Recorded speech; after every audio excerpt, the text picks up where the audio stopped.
Bismillahirrahmanirrahim. Assalamualaikum warahmatullahi wabarakatuh. Hai teman-teman, perkenalkan nama saya Nur Komariandea dari program studi psikologi semester 4 Fakultas Ilmu Kesehatan di Universitas Muhammadiyah Gorontalo. Tujuan saya membuat video ini, saya diberi tugas oleh dosen mata kuliah saya untuk membahas isu-isu atau konflik-konflik yang berkaitan dengan psikologi pendidikan atau psikologi sekolah yang ada di Indonesia. Langsung saja dengan pembahasannya.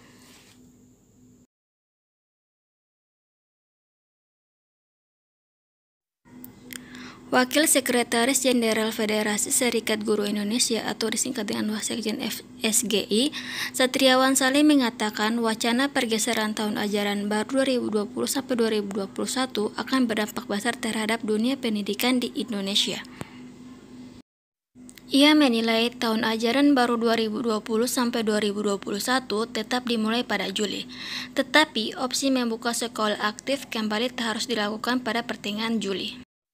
Pengunduran tahun ajaran baru ke bulan Januari 2021 akan berisiko dan berdampak besar terhadap sistem pendidikan nasional, termasuk sekolah swasta, pendapatan atau kesejahteraan guru swasta, psikologi siswa, dan sinkronisasi dengan perguruan tinggi, baik dalam maupun luar negeri. FSGI menambahkan ada resiko ekonomi yang besar jika tahun ajaran baru diundur menjadi Januari 2021. Sekolah swasta akan terancam keberadaannya. Sebab selama 3 bulan PJJ atau pembelajaran jarak jauh ini saja, para orang tua sudah tidak mampu membayar SPP. Fenomena meningkatnya tunggakan SPP orang tua kepada sekolah di masa krisis pandemi ini karena dampak ekonomi COVID-19 bagi keluarga. Orang tua menilai pengeluaran sekolah tak besar sebab tak lagi pakai fasilitas sekolah selama PJJ. Maka mereka membayar SPP separuh, dan ini berimplikasi kepada gaji guru swasta. Kekosongan waktu selama 6 bulan akan berdampak kepada guru swasta dan bagi psikologi siswa. Siswa akan bosan dan jenuh menunggu selama 6 bulan. Tak ada aktivitas pembelajaran yang berarti. Kondisi ini berpotensi membuat anak-anak stres dan tak menutup kemungkinan mencari pelampiasan secara negatif. Oleh karena itu, FSGI mengusulkan untuk mengambil pilihan jalan tengah adalah dengan memulai tahun ajaran baru 2020-2021 pada Juli 2020 dengan memperpanjang PJJ sampai 1 semester ke depan atau setidaknya sampai September 2020. Demi keamanan, keselamatan, dan kesehatan siswa, guru, dan orang tua.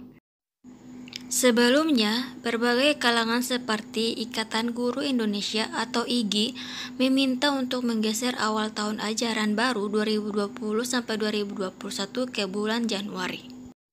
Mengapa? Pertama, memberikan kepastian tahun ajaran baru bergeser ke Januari akan membuat dunia pendidikan memiliki langkah-langkah yang jelas, terutama terkait minimnya jumlah guru yang memiliki kemampuan tinggi dalam menjalankan PJJ online. Dengan demikian, di bulan Januari, para guru sudah bisa menyelenggarakan PJJ berkualitas dan menyenangkan jika ternyata COVID-19 belum tuntas. Dan yang kedua, menggeser tahun ajaran baru menghindarkan siswa dan orang tua dari stres berkepanjangan. Kementerian Pendidikan dan Kebudayaan atau Kemendikbud juga telah memastikan tahun ajaran baru 2020-2021 akan dimulai pada tanggal 13 Juli 2020 kemarin. Terus, bagaimana dengan sudut pandang dari seorang psikolog tentang pembelajaran jarak jauh atau PJJ? Psikolog personal growth menambahkan, yakni efektif tidaknya anak menyerap informasi ketika sekolah online tergantung pada anak. Ada anak yang baik-baik saja dan dapat mengikuti proses belajar online dengan baik, namun ada juga yang kurang dapat memfokuskan perhatian atau kurang dapat memahami pelajaran dengan baik dengan sesi online. Untuk ini, orang tua dan guru perlu melihat lagi kebutuhan masing-masing anak. Disesuaikan dengan karakteristiknya juga sehingga dapat diberikan alternatif pembelajaran yang sesuai dengan anak.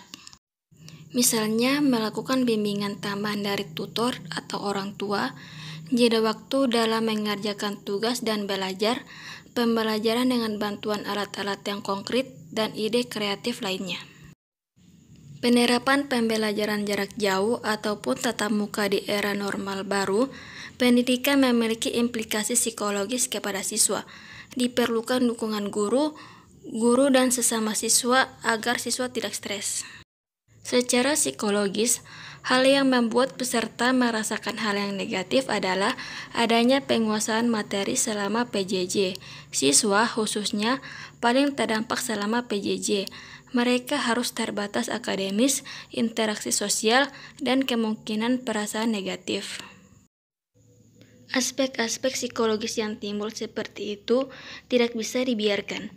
Ketidakteraturan dan ketiadaan alat ukur PJJ seperti belum terbitnya kurikulum dan penyederhanaan kompetensi dasar semakin membawa dampak negatif kepada siswa. Misalnya, kemampuan akademik mereka turun. Penanganan stres kepada siswa yang diperlukan. Siswa perlu dibekali kemampuan untuk mewujudkan emosi diri yang menjamin kesejahteraannya selama menjalani PJJ. Program konseling teman sebaya atau konseling sebaya perlu dikembangkan untuk membantu siswa yang membutuhkan sehingga mereka bisa bersama-sama melewati stres selama PJJ. Sekian dari saya, cuman itu hanya bisa saya sampaikan karena saya juga masih dalam proses pembelajaran. Jika ada kesalahan kata, mohon dimaafkan karena saya hanya manusia yang terluput dari kesalahan. Billahi fisabilillah, wastabiqul khairat. Wassalamualaikum warahmatullahi wabarakatuh.